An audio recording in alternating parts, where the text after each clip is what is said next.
بسم اللہ الرحمن الرحیم۔ اللہ تعالیٰ نے شوہر کا بڑا حق بنایا ہے اور بہت بزرگی دی ہے۔ شوہر کو راضی اور خوش رکھنا بڑی عبادت ہے اور اس کا ناخوش اور ناراض کرنا بہت بڑا گناہ ہے۔ شوہر کو بیوی پر ایک درجہ فضیلت ہے۔ اس کے بیوی پر بہت حقوق ہیں۔ شوہر بیوی پر حکمران ہے۔ بیوی کو چاہیے کہ شوہر کی اطاعت کرے۔ بیوی کو چاہیے کہ شوہر کو خفا نہ کرے۔ شوہر کو خفا کرنے والی بیوی کی نماز اس کے سر سے اوپر بھی نہیں جاتی۔ بیوی کو چاہیے کہ شوہر کی اجازت کے بغیر کسی کو گھر میں آنے کی اجازت نہ دے۔ بیوی کو چاہیے کہ شوہر کے گھر میں سے بغیر شوہر کی اجازت کے کسی کو بھی کچھ نہ دے۔ البتہ روزمرہ کے کھانے پینے کی چیزوں کو بطور تحفہ بھیجنے میں کوئی مضائقہ نہیں۔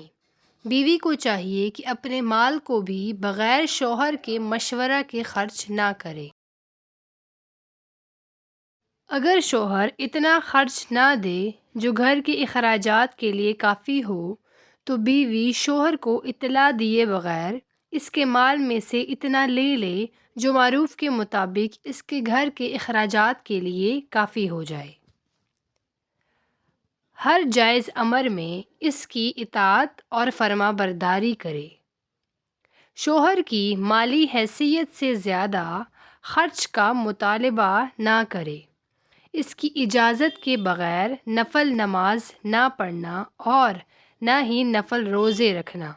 شوہر کو حرام کمائی سے بچانے کی فکر کرے۔ نمبر 14، شوہر کو غربت یا بدصورتی کی وجہ سے حقیر نہ سمجھنا۔ نمبر 15، اگر شوہر میں شریعت کے خلاف کوئی چیز دیکھے تو ادب سے منع کرے۔ نمبر 16، شوہر کا نام لے کر نہ پکارنا۔ نمبر 17، کسی کے سامنے اس کے عیب بیان نہ کرنا اور نہ اس کے سامنے زبان درازی کرنا۔ نمبر 18، شوہر کے عزیز و اقارب سے لڑائی جھگڑا نہ کرنا۔ نمبر 19، اگر کوئی شرعی عذر نہ ہو تو شوہر کے والدین کی خدمت کو سعادت سمجھنا۔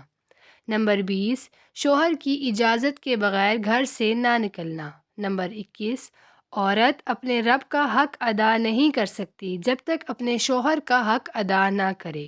نمبر 22، جس عورت کی موت اس حال میں آئے کہ اس کا شوہر اس سے راضی ہو تو وہ عورت جنتی ہے۔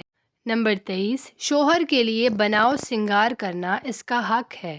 عورت کو اس پر اجر ملتا ہے۔ نمبر 24، شوہر پر حضرت خدیجہ کی طرح اپنا مال خرچ کرنا۔ نمبر 25، شوہر کو کوئی پریشانی پیش آ جائے تو اس کو تسلی دے۔ نمبر 26، شوہر کی خدمت محبت اور خلوص سے کرنا اپنی سعادت سمجھے۔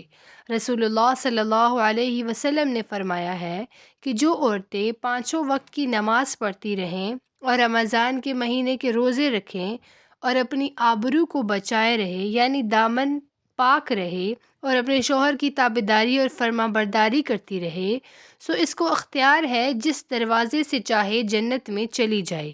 مطلب یہ ہے کہ جنت کے 8 دروازوں میں سے جس دروازے سے اس کی جی چاہے جنت میں چلی جائے۔ اور حضرت محمد صلی اللہ علیہ وسلم نے فرمایا کہ اگر میں خدا کے سوا کسی اور کو سجدہ کرنے کے لیے کہتا تو عورت کو ضرور حکم دیتا کہ وہ اپنے شوہر کو سجدہ کرے۔